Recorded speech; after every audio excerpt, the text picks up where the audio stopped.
Hi everyone, तो कैसे हैं आप सभी लोग। स्वागत है आप सभी लोग का आज के सेशन में। दोस्तों अभी देखिए, इस समय आप में से मैक्सिमम बच्चों की डिमांड थी कि सर एसबीआई क्लर्क के ऊपर कुछ बनाओ, एसबीआई क्लर्क का क्या अपडेट है और एसबीआई क्लर्क की पूरी तैयारी कैसे करनी है। अगर हम अभी से टारगेट करें तो क्या अगले 3 से 4 महीने में हम लोग इसको एग्जामिनेशन को निकाल सकते हैं, नहीं निकाल सकते हैं।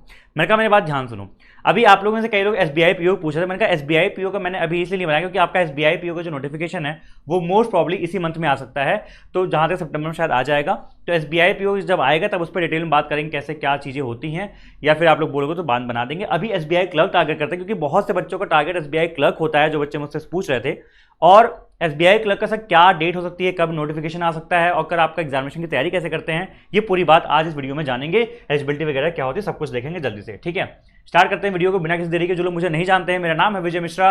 एसबीआई पीओ मैंने बहुत सारे एग्जामिनेशन निकाल रखे हैं, SBI PO, IPS PO, SSC CGL, RRB, NTPC और इस तरह से आपके बहुत सारे एग्जामिनेशन निकाल रखे हैं। और आपको यहाँ पे क्वांट पढ़ाता हूँ आपके यूट्यूब चैनल और कॉन्स्टेंट गाइड एप्लीकेशन पे। और दोस्तों आप लोगों को गाइड करता हूँ, आप लोगों को अच्छी राह दिखाता हूँ, मोटिवेट करता हूँ, जिससे आप लोग अच्छे से पढ़ते रहो, सिलेक्शन लेते रहो। बहुत सारे हमारे स्टूडेंट्स हैं जो कहीं ना कहीं जुड़े होते हैं और हर साल सिलेक्शन लेते हैं। तो मैं चाहूँगा कि जो सभी लोग वीडियो देख रहे हैं अच्छे से आप लोग पढ़िए और भगवान करे अगर आप अच्छे से मेहनत करो डेफिनेटली आपका सिलेक्शन इस बार हो। 2024 आपका सिलेक्शन ईयर होना चाहिए। इसको नोट करके जरूर लिख के ले लेना।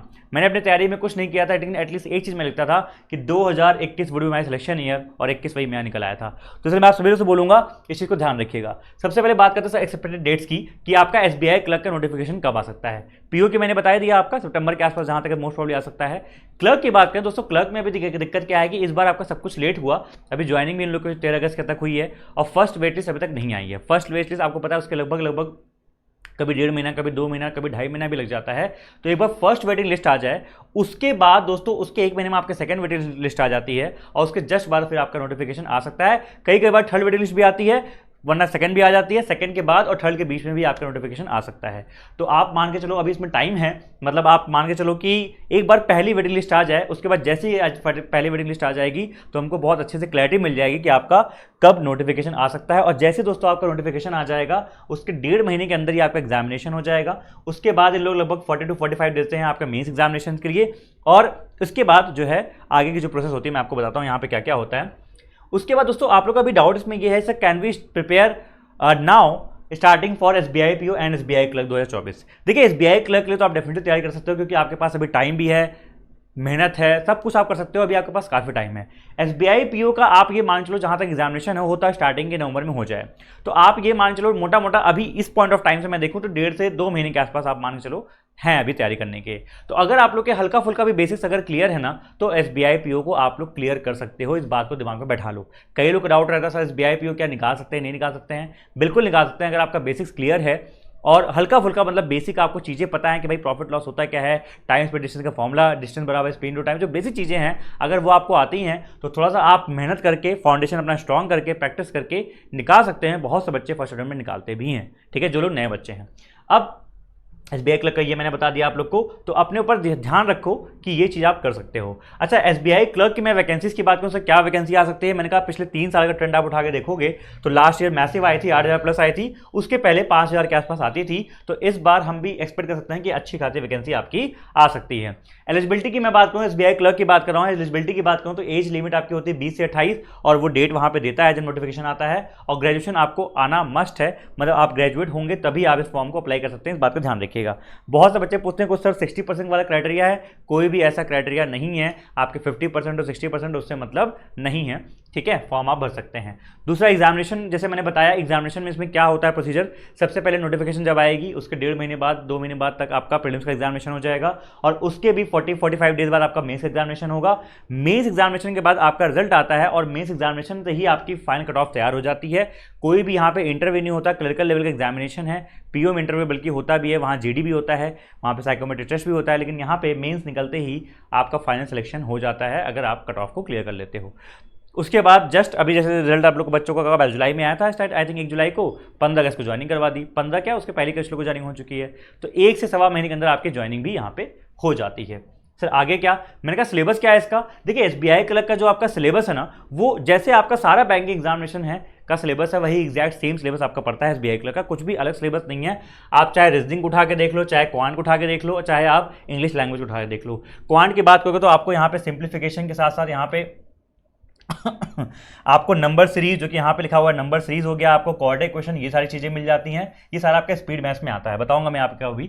फिर आपके क्या बोलते हैं अरिथमेटिक आती है, जिसमें profit loss, mixture allegation, simple interest, compound interest, आपका टाइम एंड वर्क, ये आपका नहीं आता, ये आपका नंबर सिस्टम वाले पोर्शन में आ जाता है। टाइम, स्पीड, डिस्टेंस, मेंसुरेशन, ये सारी चीजें आपकी आ जाती हैं। फिर अलग से आपकी डीआई आती हैं। तो 3 पोर्शन में पूरे आपकी क्वांट जो है डिवाइड होती है, एक स्पीड मैथ्स में, एक अरिथमेटिक में, और एक आपका ये डेटा इंटरप्रिटेशन में।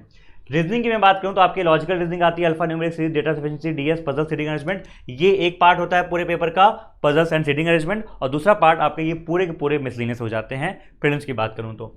इंग्लिश में बात करूं तो आपका आरसी आता है, क्लोज टेस्ट, पीजेस, और आपका fill in the blanks, paragraph complication, और फिर आपका एरर स्पॉटिंग, ये सारी चीजें आपकी इंग्लिश में आती हैं। तो जो पूरा सिलेबस है दोस्तों, आप देखोगे जैसे बैंकिंग के सिलेबस होते हैं, जो एसबीआई पीओ का सिलेबस है, जो एसबीआई क्लर्क का है, सब कुछ सिमिलर है, बस वही लेवल का अंतर आता है। एसबीआई क्लर्क हल्का सा इजी लेवल का होता है, और एसबीआई पीओ हल्का सा टफर लेवल पे चला जाता है। वो आपको कट ऑफ से भी आइडिया लग जाएगा। अगर मैं लास्ट के दोस्तों कट ऑफ की बात करूं थोड़ा आप लोग को, तो एसबीआई क्लर्क की जो कट ऑफ जाती है 100 नंबर में से, तो चूंकि ये स्टेट वाइज एग्जामिनेशन होता है, स्टेट वाइज वैकेंसी भी आती हैं, तो कम गई थी। फिलहाल वैकेंसी भी ज़्यादा थी, तो जैसे मान लो आपको मैं रेंज बताता हूँ, तो 57, 60, 61, 50 से 60 और 70 तक भी कुछ स्टेट में जहाँ वैकेंसी कम होती है, कट ऑफ चली गई थी। ध्यान रखिएगा, एसबीआई क्लर्क की बात कर रहा हूँ, ठीक है। और वहीं एसबीआई पीओ जब एग्जामिनेशन होता है तो कट ऑफ 50 के आसपास लग जाती है। 60 पार कर जाए मतलब बहुत ज़्यादा ही बड़ी बात होगी, वरना 50 के आसपास कट ऑफ होती है। तो उससे भी आप लोग पेपर का एक लेवल का आइडिया लगा सकते हो। और उसके पहले साल आपके एसबीआई क्लर्क कट ऑफ और ज़्यादा गई थी, 70 तक भी चली जाती है। पेपर के लेवल ईजी जब रहते हैं और वैकेंसी आपकी कम थी। प्रिपरेशन सर कैसे करेंगे इसकी, मैंने कहा प्रिपरेशन की बात अगर की जाए तो दोस्तों आपको तीनों चैप्टर की जो मैंने बात की, वहाँ पे आपको 3 रूल फॉलो करने होते हैं, जो मैंने अपनी प्रिपरेशन में खुद फॉलो किए थे और बहुत सारे एग्जामिनेशन निकाले थे। वो ऐसे ही निकाले थे कि जब तक आप किसी भी सब्जेक्ट का, किसी भी टॉपिक का, किसी भी चैप्टर का बेसिक नहीं क्लियर हो, कोई फायदा नहीं होगा। हम कुछ भी पढ़ते रहें, कहीं भी यूट्यूब क्लास चल रही, जाके प्रैक्टिस कर लिए, कोई फायदा नहीं होगा। आप पहले अपने सब्जेक्ट्स के बेसिक्स क्लियर कर लो, चाहे वो क्वांट हो, चाहे वो रीजनिंग हो, चाहे इंग्लिश हो। खास तौर से चैप्टर वाइज आपको हर सब्जेक्ट का बेसिक क्लियर होना चाहिए। मैं आपको यहाँ मैथ्स पढ़ाता हूँ तो मैं आपको मैथ्स का भी बताऊँगा कि कैसे करना है, लेकिन जैसे इंग्लिश में भी और रीजनिंग में भी हर चीज़ होनी चाहिए। सिमिलरली फिर उसके बाद आप प्रैक्टिस करोगे डेली।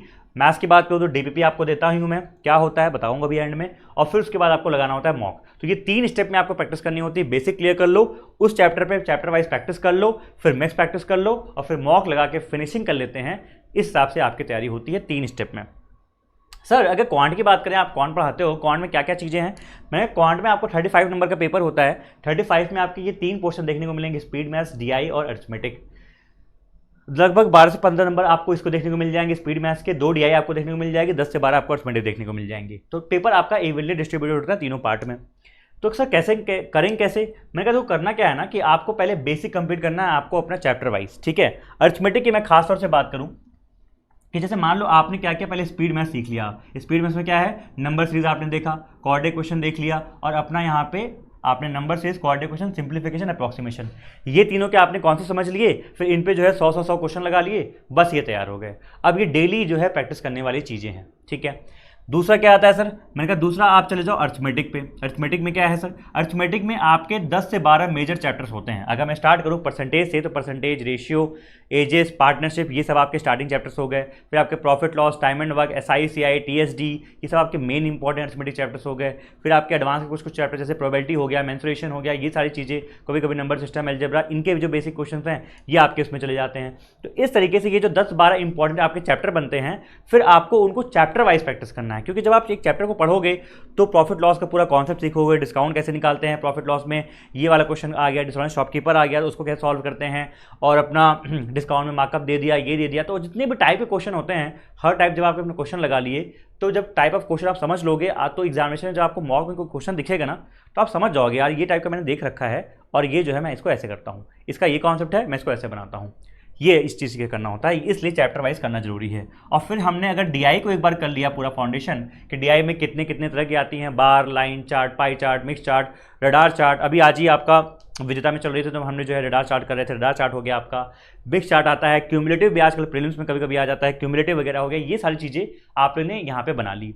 उसके बाद सर ये जब आपका हो गया तो फिर आप डीपीपी से आप मिक्स प्रैक्टिस डेली कर ही रहे हो। और उसके बाद आपको करना क्या है कि आपने मेंस लेवल, जब आपने प्रीलिम्स का आपका हो गया तो मेंस लेवल के हम लोग डीआई की प्रिपरेशन स्टार्ट कर देंगे। मेंस लेवल की डीआई थोड़ा अलग होती हैं, लॉजिकल होती हैं। अरिथमेटिक जो चैप्टर्स आप पढ़ते हो इस पर भी डीआई बन जाती है, तो ये भी आपका काम में वहाँ पे आता है। तो एक ये हो गया आपका। उसमें फिर आपके मेंस लेवल के जो अरिथमेटिक क्वेश्चन होते हैं उसमें थोड़ा वेरिएबल बेस्ड क्वेश्चन आते हैं, Q1 Q2 के फॉर्म में आते हैं, डेटा सफिशिएंसी के फॉर्म में आते हैं, तो वो फिर मेंस की तैयारी स्टार्ट होगी। तो पहले अगर आपने प्रीलिम्स में अपना फाउंडेशन बना लिया ना, ये अपना फाउंडेशन स्ट्रॉन्ग रखोगे तो मेंस की प्रिपरेशन आपको हलवा लगेगी, फिर वो आपको टफ नहीं लगेगी, क्योंकि ये आपका बेस अगर स्ट्रॉन्ग रहा ना तो फिर मेंस आपका हो जाएगा। वरना जिन बच्चों का बेस स्ट्रॉन्ग नहीं होता फिर वो मेंस में जो है अटकते रहते हैं, भटकते रहते हैं। ठीक है, तो ये करना आपके लिए बहुत ही इंपॉर्टेंट है। सर रीजनिंग में क्या बताया आपने, अभी करना कैसे मैं आपको बताता हूँ क्वांट का। जैसे क्वांट का मैं थोड़ा आपको बताऊँ, जैसे मान लो क्वांट का सीन क्या है, ये अपने आप चल रहा है, देख रहे हो, वाह भाई वाह वाह, ये शानदार है, अपने आप चल रहा है। चलो तो जैसे मैं अभी दोस्तों अभी मेंस की बात कर रहा था, तो जैसे मान लो अभी मैंने बोला कि फाउंडेशन आपको बेसिक करना है, तो फाउंडेशन आपको मैंने चाहो तो आप यूट्यूब पे मैंने पढ़ा रखा है, यूट्यूब से भी कर सकते हो। यूट्यूब पे आप जाओगे तो फाउंडेशन प्लेलिस्ट में आप यहाँ फाउंडेशन को पूरा कवर कर सकते हो। ठीक है, ये चीज़ें कवर कर सकते हो। अभी मैंने मेंस की बात की कि मेंस को आपको पढ़ना है डीआई वाइज। आप देखो जो आपका लास्ट ईयर एसबीआई क्लर्क का पेपर हुआ था, तो एसबीआई क्लर्क के आपके पेपर में क्यों हिल रहा है भाई, ये क्या हो गया इसको, आज बीमारी लग गई क्या? अरे रुक जा, थम जा भाई, थम जा, थम नहीं रहा, ये अटक गया है शायद। ठीक है, तो आप यहाँ पे देखोगे SBI clerk mains quant, mains की क्यूमुलेटिव आई एसबीआई की फेवरेट। फिर एसबीआई क्लर्क में किस किस तरह के अरिथमेटिक आते हैं वो मैंने करवाया। एसबीआई क्लर्क मेंस में किस किस तरह के मेंस क्वांट आती है, वन लाइनर क्या आते हैं, एसबीआई क्लर्क मेंस में मेंस वाला अप्रोच। तो एसबीआई क्लर्क मेंस में मैंने पूरी की पूरी प्लेलिस्ट बना रखी है, इसको जाके आप लोग जरूर देखिएगा। बैंक एग्जाम मेंस क्वांट नाम से हो गए, 43 वीडियोज़ के आसपास है, इसको जरूर देखिएगा अपने मेंस की प्रिपरेशन के लिए, जो लोग मेंस की तैयारी कर रहे हैं अपने साथ में करते रहेंगे उसके लिए। ठीक है, अच्छा सर रीजनिंग में क्या सीन है, मैं कहा रीजनिंग में दोस्तों अगर आप जाओगे तो आपको दिखेगा, देखो रीजनिंग में दो पार्ट होते हैं, एक आपका पजल्स और सीटिंग अरेंजमेंट, एक आपका मिसलेनियस। मिसलेनियस की बात करूँ तो ये सारे जो आपके टॉपिक्स हैं मिसलेनियस के, इनका करना ये होता है कि आप एक चैप्टर को जो है कि टॉपिक को नोट करो, एक दिन बैठो, एक दिन में 2 दिन में लेके पूरा टॉपिक जो है खत्म करके उसके नोट्स बना लो और रख लो। इनइक्वालिटी पढ़ा, कॉन्सेप्ट सीखा, नोट्स बनाया, रख लिया। ऐसे कर करके लगभग 1 महीने के अंदर ये पूरा आप नोट्स बना के इसके डेली कॉन्सेप्ट आपने सीख लिए। फिर इनकी करनी है डेली प्रैक्टिस। फिर से पजल्स में क्या करना है, पजल्स में क्या करो दोस्तों, आप पजल्स में काम करो कि 10 से 15 पहले जो है स्टार्टिंग में डेली आप इजी लेवल पजल लगाओ, एकदम easy level. Sir easy level तो एग्जामिनेशन में नहीं आ सकता है, मैंने कहा आ सकता है, कोई बड़ी बात नहीं है, ये सीखने के लिए, क्योंकि अभी आप सीख रहे हो, इन्वेस्ट योर टाइम, आप इस पर इन्वेस्ट करोगे टाइम इजी लेवल पे, तभी आपका लॉजिकल थिंकिंग बढ़ेगा। जब आप सीख लोगे फिर आप हल्का हल्का मॉडरेट लेवल पे आओ और एक हैबिट बना लो। उसके बाद फिर इसमें डेली प्रैक्टिस ही करनी होती है, डेली आपने 5 से 10 पजल उठाई और डेली आप जो है लगाए जा रहे हो। इस तरीके से आपके रीजनिंग करना है। इंग्लिश में मैं अगर बोलूँ दोस्तों, इंग्लिश में आपको 3 काम करना बहुत जरूरी है। 1 से 1.5 घंटा का वोकैब रीडिंग या फिर रीडिंग करना कॉम्प्रिहेंशन का मस्ट है। दोस्तों मुझे पेपर, पर्सनली बताऊँ, मुझे पेपर पढ़ना पसंद नहीं था, तो मैं नॉवेल्स पढ़ता था अपने प्रिपरेशन के टाइम, मैं नॉवेल्स पढ़ता था। ठीक है, तो मेरे पास नॉवेल्स की बहुत सारी किताब रखी थी, अभी कुछ लेकर मैं टहलता हूँ, तो वो मैं पढ़ता था। तो आपको कुछ भी आपसे पढ़ सक, जो आप पढ़ सको वो पढ़ो, चाहे नॉवेल्स पढ़ो, चाहे पेपर पढ़ो, कुछ भी पढ़ो, बस 1 से 1.5 घंटा डेली पढ़ो। फिर वोकैब के लिए मैंने आपको बता रखा है, वर्ड पावर मेडिजी की बहुत प्यारी किताब आती है, छोटी सी किताब आती है, उस किताब खत्म कर लो, आपका वोकैब खत्म हो जाएगा, एटलीस्ट बेसिक रूट वर्ड्स बन जाएंगे। फिर यहाँ जब आप पढ़ोगे ना तो यहाँ उनको अप्लाई करना उन वोकैब को। और ग्रामर के लिए मैंने बता रखा है, ग्रामर के जो इंपॉर्टेंट चैप्टर्स हैं एक बार आप पूरा चैप्टर पहले खत्म कर लो और उसके बाद जो है फिर आप चैप्टर वाइज प्रैक्टिस करके फिर मिक्स जो स्पॉटिंग द एरर वगैरह होते हैं इनकी आप प्रैक्टिस करो। ठीक है, तो इस तरीके से दोस्तों मेरा इंग्लिश का आपका चलेगा। अब सर यहाँ पे तैयारी चल कैसे रही होगी, मैंने कहा देखो मैं क्वांट आप लोगों को पढ़ाता हूँ। क्वांट का जैसे मैंने आपको बताया कि आपकी यूट्यूब पे डेली 2 क्लास चल रही हैं, एक 8 AM पे, एक 8 PM पे। सर 8 AM पे क्या चलता है, मैंने कहा 8 AM पे आपका चलता है रैपिड मैथ्स, जिसमें हम लोग स्पीड मैथ्स प्रैक्टिस करते हैं, जहाँ पे हम लोग फास्ट 2 डिजिट का मल्टीप्लिकेशन कैसे करते हैं, फास्ट जो आपको मैंने ये सिखाया है ना दोस्तों, ये चीज़ जो मैंने आपको सिखाई है फ्री में, ये मैंने 1 साल पहले ही सिखा रखी थी, ये देखिए ध्यान से। ठीक है, तो ये एडिशन, सब्ट्रैक्शन, मल्टीप्लिकेशन, ये स्क्वायर, क्यूब, नंबर से स्क्वाड, तो ये जो सारी चीज़ें हैं इसकी डेली प्रैक्टिस, क्योंकि ये एक ऐसी चीज़ है जिसको डेली आपको आधे घंटे से 40 मिनट तक प्रैक्टिस करना ही करना होता है। तो 8 AM पे इस पे जो है जुड़ना मत भूलिए। फिर 8 PM पे क्या होगा सर, मैंने कहा 8 PM पे आपकी अरिथमेटिक की जो चीज़ें होती हैं, डीआई होती हैं, वो चलती रहती हैं। और जो भी आपका एग्जामिनेशन होता है, जैसे आपका अभी SBI PO IPS PO के लिए चल रहा है, तो SBI PO IPS PO के लिए मैं कोई नई सीरीज स्टार्ट करने वाला हूँ, वो शाम को 8 PM पे चलेगी। फिर आपका अभी RRB PO का मेंस का चल रहा है क्लासेस, तो उसको भी ज्वाइन कीजिए, क्योंकि दोस्तों जो आपका RRB PO मेंस का लेवल होता है वही आपका SBI क्लर्क मेंस का लेवल होता है, 19-20 का फर्क होता है, ये बात ध्यान रखना। तो RRB PO मेंस की जो क्लासेस चल रही है शाम को, उसको ज्वाइन कीजिए, तो उससे आपको डेफिनेटली SBI क्लर्क मेंस में फायदा होगा। ठीक है, ये तो हो गया। यूट्यूब से लोग पढ़ना चाहते हैं यूट्यूब से पढ़ सकते हैं, फ्री में, कोई दिक्कत नहीं है। जो लोग मुझसे क्या बोलते हैं कोर्सेज में पढ़ना चाहते हैं, मेरे जो कोर्सेज हैं वो कांस्टेंट गाइड एप्लीकेशन पे चलते हैं, तो जिन्होंने अभी तक एप्लीकेशन डाउनलोड नहीं किया एप्लीकेशन डाउनलोड कर लीजिए। एप्लीकेशन पे भी हमारे आपको कोर्सेज मिल जाएंगे, जिसमें 2 कोर्सेज मैं आपको सजेस्ट करूंगा, वेरी वेरी इंपॉर्टेंट। अगर आपको फाउंडेशन पढ़ना है पूरा जीरो से लेकर एडवांस लेवल तक, जीरो से लेकर एकदम हीरो लेवल तक जाना है, पूरा एकदम पढ़ना है, तो आप फाउंडेशन वीडियो देख सकते हैं। फाउंडेशन एक रिकॉर्डेड कोर्स है, वो यूट्यूब पे पढ़ा हुआ है, सॉरी एप्लीकेशन पे आपको पढ़ा हुआ है, मिल जाएगा, तो उसको आप लोग देख सकते हैं। या फिर अगर आपको लाइव बैच से पढ़ना है तो हमारा जो सबसे सुपरस्टार सबसे प्रीमियम बैच है वो विजेता बैच लॉन्च हो चुका है। सर विजेता बैच क्या है? मैंने कहा विजेता बैच आपका SBI PO, IBPS PO, SBI clerk, ये 3 एग्जामिनेशन को मेजर टारगेट करता हुआ आपका बैच है। और ये बैच दोस्तों आपका स्टार्ट हो चुका है 15 अगस्त से। 15 अगस्त से मैं आपको दिखाऊँ तो ये सब लास्ट ईयर के बच्चे हैं, ये सब SBI क्लर्क में भी सबकी ज्वाइनिंग हो चुकी है। ये पूर्वा अभी इसकी ज्वाइनिंग हुई है, कानपुर में ट्रेनिंग चल रही है इन लोग की। फिर ये उन्मेष है, ये मुंबई का है, ठीक है, ऋषभ है इसके कानपुर में, तो सब लोग की SBI क्लर्क में ज्वाइनिंग हो चुकी है। तो ये तो बहुत से बच्चे भी फोटो भेज रहे थे, तो इनकी ज्वाइनिंग की वही फोटो लगी हुई है, वरना बहुत से बच्चों ने भेजा नहीं अभी। तो ये सब विजेता में थे, ठीक है। उसके बाद दोस्तों हमने जब लास्ट ईयर विजेता लॉन्च किया उसमें बहुत सारे बच्चे आपके SBI PO, IPS PO इन सब में भी निकाल के बैठे हुए हैं। तो ये रहा आपका विजेता बैच, जिसकी ये रही कंप्लीट डिटेल्स। तो इसमें आपको ये सारे इसके फीचर्स मिल जाएंगे, आपको रिकॉर्ड मीन्स का बैच भी मिल जाएगा। इसमें लास्ट ईयर वाला जो रिकॉर्ड मीन्स का बैच था वो भी इंक्लूड करवा दिया गया है। तो ये लाइव बैच है, जो बच्चे मुझसे लाइव में पढ़ना चाहते हैं लाइव बैच में, तो वो इसको ज्वाइन कर सकते हैं। Prelims plus mains plus interview का कंप्लीट बैच है ये, इसमें इंटरव्यू भी आपका इंक्लूडेड है ठीक है। और ये इसकी प्राइसिंग है, कैसे लेना है आप यहाँ पे जाएंगे, क्या बोलते हैं वेबसाइट पे, वेबसाइट कहीं खुली है क्या, वेबसाइट पे आप लोग जाएंगे, यहाँ पे देखिए ना, तो वेबसाइट जैसे ही आप खोलेंगे जहाँ पे आप जाएंगे, ये सारे बच्चे IBPS PO में बैठे हुए हैं, ठीक है, सब विजेता बैच के थे। तो ये आप जाओगे यहाँ पे पेड कोर्सेज में, ठीक है, और पेड कोर्सेज में जब ऐसे ही आप जाओगे तो आपको यहाँ पे मिल जाएगा, ये रहा हमारा zero to hero foundation batch जिसकी मैं बात कर रहा था। ये रिकॉर्ड बैच है, अगर आप अपने हिसाब से देखना चाहते हो, कभी आपका मन करे तो उसको देखना चाहते हो तो वो अपने हिसाब से देख सकते हो। प्रीलिम्स प्लस मेंस कंप्लीट है इसमें। और ये लाइव बैच है, इसमें क्या है चैप्टर वाइज क्लास चलती रहेगी अभी। तो इसमें अभी आपका अरिथमेटिक स्टार्ट हो चुका है, सॉरी अभी DI स्टार्ट हो चुका है, तो DI इसमें चल रही है, फिर अरिथमेटिक स्टार्ट करेंगे इसमें विजेता बैच में, तो वही आप ले सकते हैं। बाकी यहाँ पे और वेबसाइट पे हमारे और भी सारे कोर्सेज हैं, ये सारे कोर्सेज का अगर आपको एक्सेस चाहिए 1 साल के लिए तो 1 साल का आप लोग सब्सक्रिप्शन भी ले सकते हैं, ठीक है। कोई भी क्वेरी हो, कोई भी प्रॉब्लम हो तो आपके साथ पास सपोर्ट नंबर हमेशा रहता है, इस सपोर्ट नंबर पर आप कॉल या व्हाट्सएप कर सकते हैं, ठीक है। चलिए दोस्तों, तो इस तरीके से आई होप आपने तैयारी स्टार्ट की होगी और तैयारी करते रहिए, मुस्कुराते रहिए। मैं चाहूँगा आप सभी लोग का बढ़िया, जो लोग तैयारी कर रहे हैं, आप सभी का SBI क्लर्क निकले और मेहनत करते रहिए, मुस्कुराते रहिए, क्योंकि मेहनत करना बहुत जरूरी है दोस्तों। मेहनत जितना आप करोगे उतना ही आप लोगों से आगे रहोगे। और SBI PO की भी बताइए, ऐसी वीडियो लेके आना है। कुछ डाउट रह गया होगा तो कमेंट सेक्शन में डाल देना, कमेंट में आप लोग से मिलते हैं। बाय बाय, टेक केयर, जय हिंद सभी को।